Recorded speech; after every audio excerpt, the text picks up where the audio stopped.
नमस्कार, आप देख रहे हैं उत्तराखंड एक्सप्रेस। तमाम खबरें उत्तराखंड की आपको बताएंगे। सबसे पहले चारधाम यात्रा की बात कर लेते हैं, जिसे लेकर एक बड़ी खबर है। स्टेट ट्रांसपोर्ट अथॉरिटी यानी कि एसटीए ने साफ कर दिया है कि चारधाम यात्रा के दौरान किराया नहीं बढ़ेगा। किराए की बढ़ोतरी पर एसटीए ने अपना फैसला वापस ले लिया है। अब चारधाम यात्रा किराया पर 5% वृद्धि पर रोक लगा दी गई कि 9 प्राइवेट कंपनियों ने किराए में बढ़ोतरी का फैसला किया। वहीं किराए को लेकर एसटीए ने अब अपना रुख साफ कर दिया है कि किराए में अब कोई बढ़ोतरी नहीं है।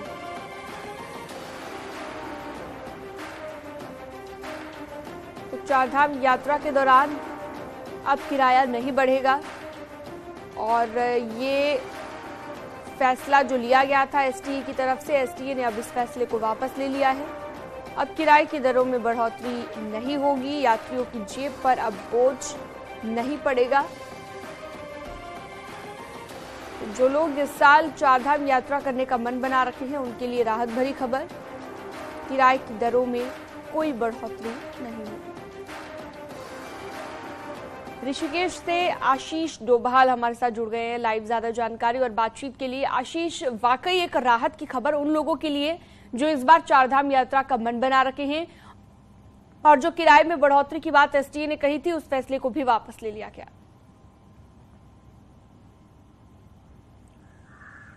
निश्चित तौर पर एक राहत भरी खबर है और चारधाम यात्रा के लिए पूरे देश भर से हर तबके का श्रद्धालु जो है वो आता है और लगातार यात्रा पर जाता है। तो एसटीए ने जो फैसला लिया है उसने संयुक्त रोटेशन के फैसले को पलटा है।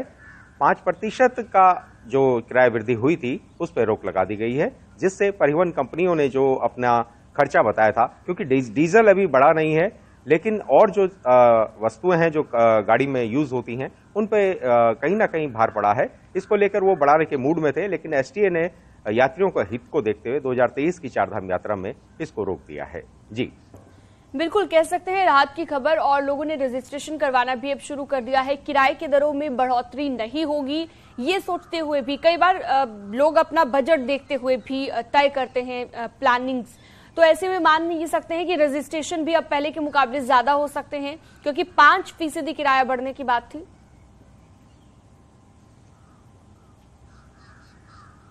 निश्चित तौर पर एक यात्री पर, अगर साधारण यात्री है वो साधारण बस से सेवा कर रहा है 3x2 से, उस पर 150 रुपए तक की मार एक धाम के लिए पड़ रही थी।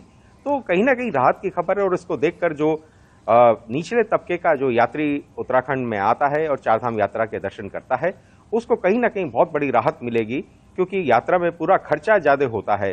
घर से इतनी दूर से यहाँ आना, उत्तराखंड पहुंचना और उसके बाद खाना पीना, और लगभग 10 दिन का समय उनको यहाँ पर लग जाता है। उस खर्चे को देखते हुए किराए में जो राहत मिली है वो एक बड़ा फैसला है और इसके लिए धामी सरकार को कहीं ना कहीं यात्री जो है और जो आम लोग हैं वो बधाई भी दे रहे हैं। बिल्कुल, शुक्रिया भी अदा कर रहे हैं सरकार का। बहुत शुक्रिया आशीष डोभाल जुड़ने के लिए, तमाम जानकारी देने के लिए। चारधाम यात्रा के लिए अभी केवल 2 धाम बद्रीनाथ और केदारनाथ धाम के लिए रजिस्ट्रेशन हो रहे हैं। 2 दिन में अभी तक 62,000 लोग बद्रीनाथ केदारनाथ के लिए रजिस्टर कर चुके हैं। वहीं जीएमवीएन के गेस्ट हाउसों को भी 3 करोड़ से ऊपर बुकिंग मिल चुकी है। इस बीच सीएम धामी ने कहा कि चाक चौबंद व्यवस्थाओं के लिए सभी विभागों को जरूरी दिशा निर्देश जारी कर दिए गए हैं। मुख्यमंत्री ने कहा कि वो समय समय पर खुद यात्रा व्यवस्थाओं को लेकर समीक्षा मीटिंग लेंगे। ये सुनिश्चित किया जाएगा उत्तराखंड आने वाले देश विदेश के श्रद्धालुओं को चारधाम यात्रा में कोई दिक्कत ना हो।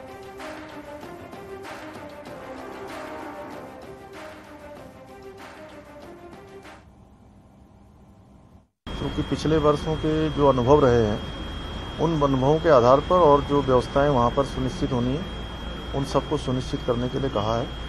और इसके अलावा जल्दी ही फिर से हम लोग समीक्षा करेंगे, जिससे कि देश विदेश से आने वाले श्रद्धालुओं को किसी प्रकार की परेशानियों का सामना न करना पड़े।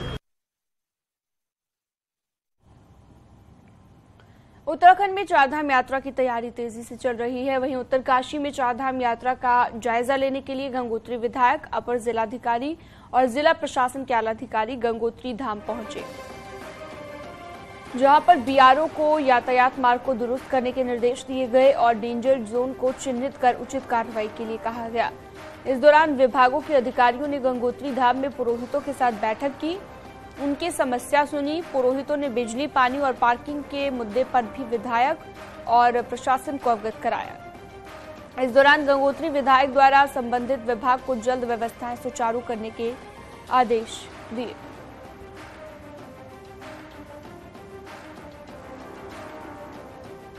नहीं, सबसे पहले हमने बीआरओ की रोड का निरीक्षण किया है आते समय, और जहाँ जहाँ भी उसमें गड्ढे हैं या कहीं डैमेज है तो उसको निर्देश दिए कि इसको तत्काल ठीक कर ले यात्रा से पहले। और फिर कुछ समस्याएं जो है यहाँ मंदिर में बिजली की, पानी की भी बताई गई है यहाँ मंदिर समिति द्वारा। उत्तरकाशी में खरसाली से लेकर यमुनोत्री तक रोप वे बनेगा, जिसका आज एमओयू साइन होगा। सुबह 10:30 बजे सीएम हाउस में एमओयू साइन किया जाएगा। पीपीपी मोड पर यमुनोत्री रोप वे बनेगा। वहीं रोप वे बनने के बाद श्रद्धालु 15 मिनट में यमुनोत्री पहुंच सकेंगे।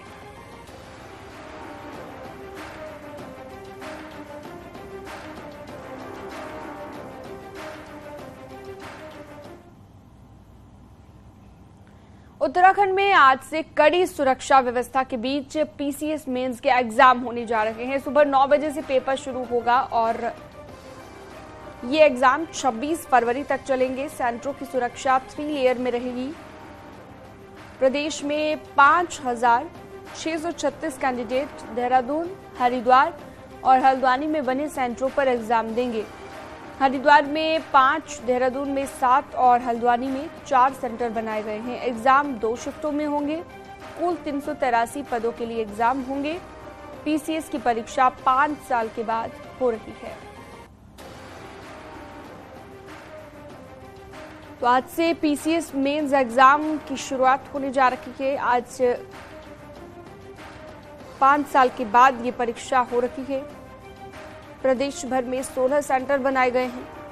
कड़ी सुरक्षा के बीच 3 लेयर सिक्योरिटी यहां पर रहने वाली है और प्रदेश में 5,636 कैंडिडेट्स एग्जाम देने वाले हैं। देहरादून, हरिद्वार और हल्द्वानी में भी इसके सेंटर बनाए गए हैं। कुल मिलाकर पूरी तैयारी यहां पर की गई है। एग्जाम करवाने को लेकर पीसीएस मेंस का एग्जाम क्योंकि आज से शुरू होने जा रहे हैं।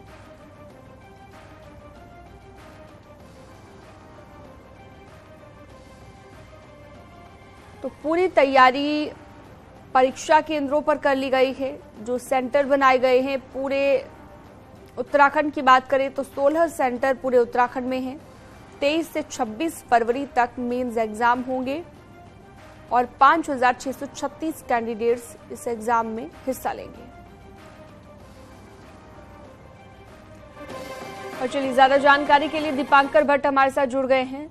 दीपांकर, आज से पीसीएस मेंस की परीक्षा चूंकि शुरू हो रही है और इसके लिए 16 सेंटर भी प्रदेश भर में बनाए गए हैं, किस तरह की सिक्योरिटी रहेगी, विस्तार से बताइए, और तैयारी कैसी है एग्जाम करवाने को लेकर प्रशासन की?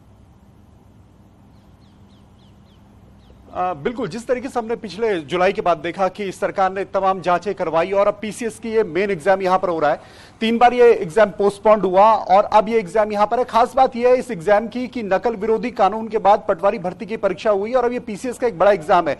तो एक बड़ा चैलेंज यहां लोक सेवा आयोग के सामने यह रहेगा कि एग्जाम नकल मुक्त हो, यहां पर नकल ना हो, ताकि आगे यहां पर छात्रों को दिक्कतें ना आए। दूसरी अहम बात यहां पर यह है इस एग्जाम को लेकर कि पीसीएस लोक सेवा आयोग का एक बड़ा एग्जाम होता है, लेकिन छात्रों के मन में एक संशय यह रहता है कि अगर ये एग्जाम सही नहीं हुआ तो आगे रिजल्ट क्या होगा। लेकिन मुख्यमंत्री पुष्कर सिंह धामी की तरफ से भरोसा दिया गया है कि कहीं पर भी नकल नहीं होगी। तो नकल विरोधी कानून अगर इस पूरी परीक्षा पर लागू है। दूसरी बात की महिला आरक्षण की व्यवस्था उत्तराखंड के सरकारी नौकरियों में हॉरिजॉन्टल आरक्षण गवर्नमेंट ने दिया था, वो भी इस एग्जाम पर लागू हो रहा है। और इसके साथ साथ जो सेंटर्स है उन सभी पर सिक्योरिटी के पूरे इंतजाम किए गए हैं। स्टूडेंट्स पहुंचने शुरू हो गए हैं। मैं देहरादून के एक सेंटर पर मौजूद हूं।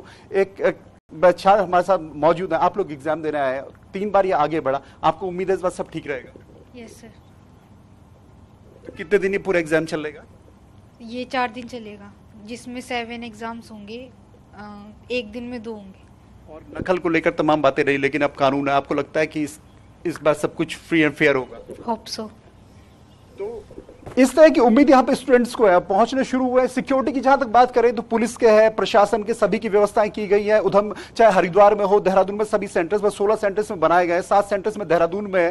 तो बड़ा प्रयास यही है कि जो भी एग्जाम हो उत्तराखंड में, अब भर्ती परीक्षाएं हो, वो नकल फ्री हो, नकल उनमें ना हो। और नकल को लेकर जो कानून बना है, खासतौर पिछले 8-10 महीनों में हमने देखा जिस तरीके से पूरी राजनीति यहां पर हुई भर्ती परीक्षाओं को लेकर, इस बीच सरकार ने एक बड़ा भरोसा दिया है कि अब जो एग्जाम होंगे वो पूरी तरह फेयर होंगे। जी बिल्कुल। और दीपांकर, आप सही कह रहे हैं कि नकल विरोधी कानून अगर इस पर लागू होता है तो बेहतर होगा, क्योंकि हमने छात्रों का प्रदर्शन भी देखा था पहले, और ये तो पीसी मेंस की परीक्षा है जो कि 5 साल से टल रही थी, अब फाइनली जब हो रही है, क्या टाइमिंग्स रहेंगी आज एग्जाम की, वो भी बताइएगा।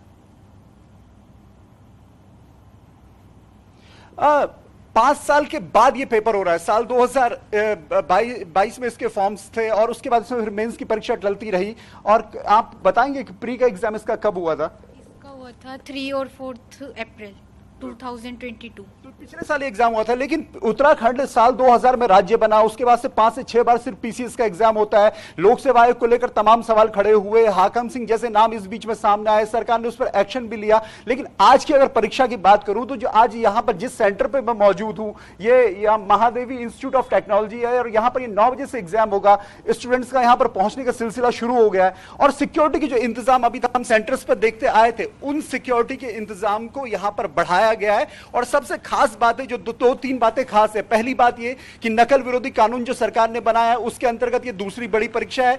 दूसरी बात ये कि 30% का हॉरिजॉन्टल आरक्षण जो महिलाओं को दिया गया, लोक सेवा आयोग के अप्लाई करने के साथ ये एग्जाम हो रहा है, यानी उसका लाभ यहां पर महिलाओं को मिल रहा है। और तीसरी बात यह कि यहां पर स्टूडेंट्स के आने जाने के लिए रोडवेज की तरफ से फ्री व्यवस्था की गई है। लेकिन अब सवाल यही है कि एग्जाम पूरी तरीके से फेयर तरीके से हो, इसका रिजल्ट आए, और जो स्टूडेंट्स यहां पर एग्जाम देने पहुंचे हैं उनको जॉब मिले। बिल्कुल पारदर्शी तरीके से एग्जाम संपन्न हो पाए, यही उम्मीद छात्र भी कर रहे हैं। बहुत शुक्रिया आपका जुड़ने के लिए दीपांकर, तमाम जानकारी हम तक पहुंचाने के लिए। तो उत्तराखंड पुलिस अब फर्जी डॉक्टर्स मामले को लेकर भी सबूतों को जुटाने में लगी हुई है। मामले में पुलिस ने मुख्य आरोपी इमलाक खान का मुजफ्फरनगर स्थित ऑफिस भी सीज कर दिया है। बाबा एजुकेशन कंसल्टेंसी के नाम से चलने वाले ऑफिस को भी टीम ने सीज कर दिया है। वहीं ऑफिस में पुलिस को कई महत्वपूर्ण दस्तावेज भी मिले हैं। साथ ही पुलिस ने चिकित्सा परिषद के कई रिटायर्ड अधिकारियों से पूछताछ की है। वहीं जानकारी के मुताबिक चिकित्सा परिषद के कई रिटायर्ड अधिकारियों ने अपनी गिरफ्तारी को देखते हुए हाईकोर्ट से पहले ही अग्रिम जमानत ले ली है। जांच में कुछ और फर्जी डॉक्टर्स के नाम आए हैं, जिनका वेरिफिकेशन होगा, उनकी भी गिरफ्तारी होनी तय मानी जा रही है।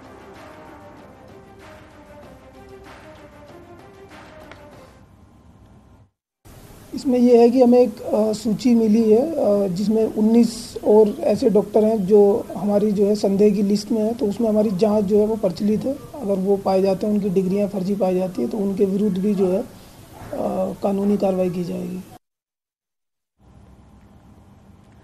उत्तराखंड में वक्फ की जमीनों पर कब्जा कर चुके कई लोगों के घरों दुकानों पर शासन ने बुलडोजर तो चलाया, लेकिन राज्य में एक बार फिर से बाहरी राज्यों के अल्पसंख्यक सक्रिय हो गए हैं।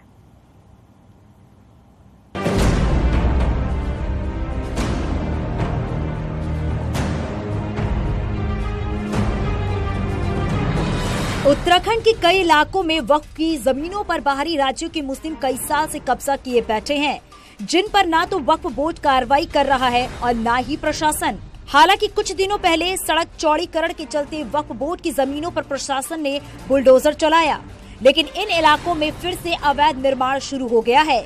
वक्फ बोर्ड का कहना है कि वोट बैंक की राजनीति और भूमाफिया की गठजोड़ से अवैध कब्जे हो रहे हैं।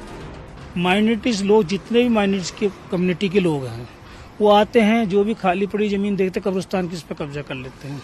अब सवाल ये आ गया, सरकार भी नहीं समझ पा रही है और ये लोग भी नहीं समझ पा रहे। सरकार समझती है संपत्ति मुसलमानों की है, वो इससे नजरअंदाज कर देती है।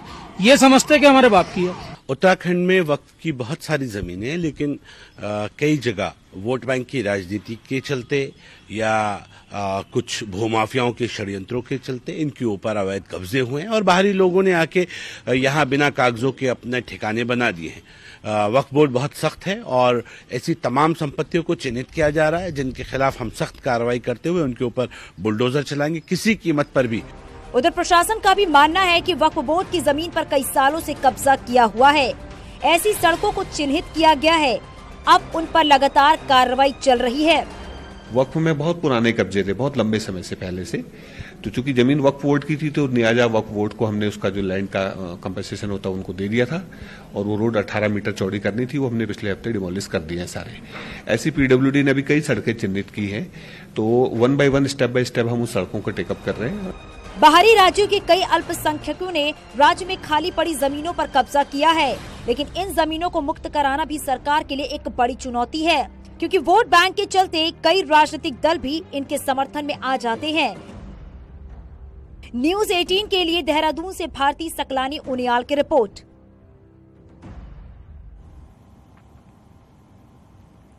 लोकसभा चुनाव और उससे पहले स्थानीय निकायों के चुनाव को देखते हुए उत्तराखंड बीजेपी अब विपक्षी पार्टियों को बड़ा झटका देने जा रही है।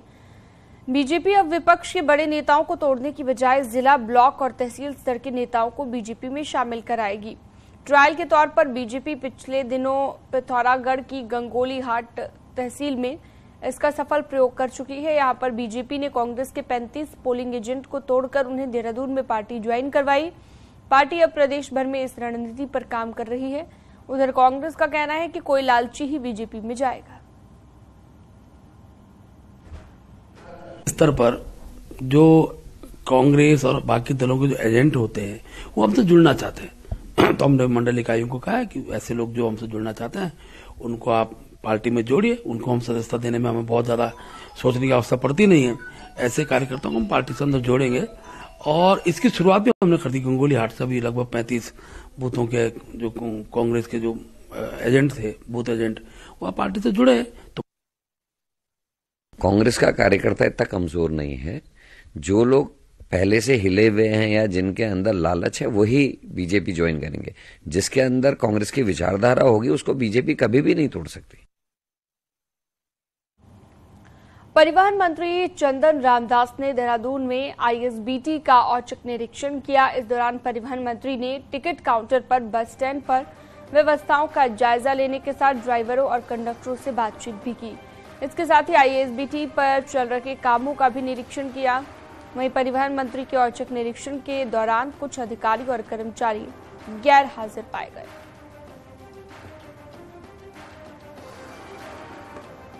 माननीय मुख्यमंत्री जी और मेरे द्वारा जो समय समय पर हमने आईएसबीटी का जो निरीक्षण किया है उससे आज वहाँ सुधार देखने को मिला।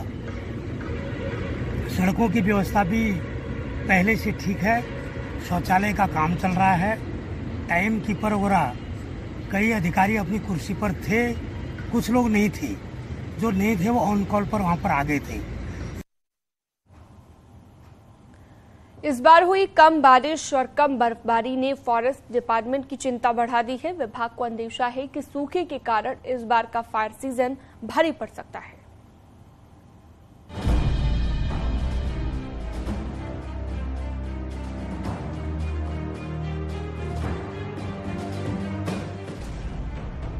उत्तराखंड में जंगलों की आग हर साल तांडव का रूप ले लेती है।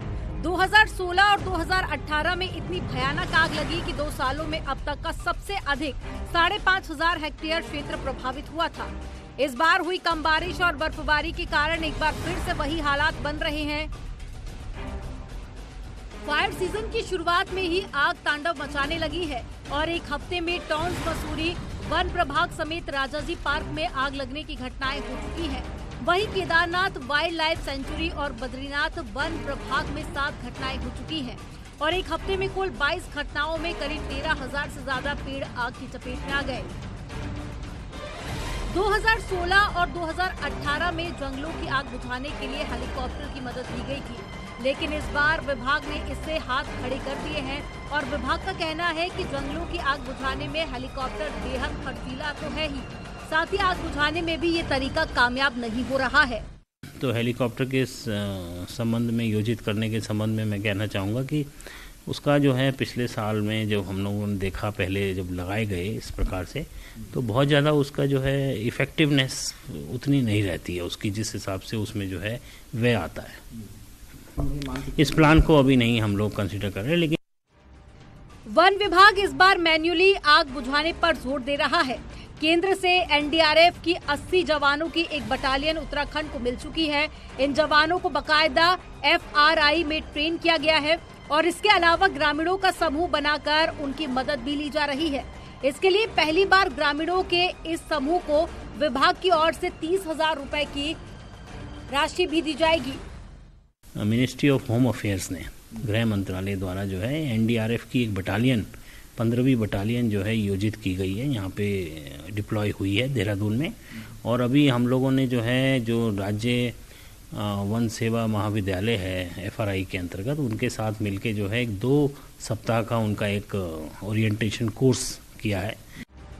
वन विभाग का अनुमान है कि कम बारिश और बर्फबारी के कारण इस बार जंगलों की आग फिर से कहर ढा सकती है। विभाग ने चीड़ बहुल 10 जिलों अल्मोड़ा, बागेश्वर, चंपावत, नैनीताल, पिथौरागढ़, पौड़ी, चमोली, उत्तरकाशी, टिहरी, रुद्रप्रयाग को इसके लिए हाई अलर्ट पर रखा है। देहरादून से न्यूज 18 के लिए सुनील नवप्रभात की रिपोर्ट। और चलिए अब एक नजर पहाड़ की 10 बड़ी खबरों पर।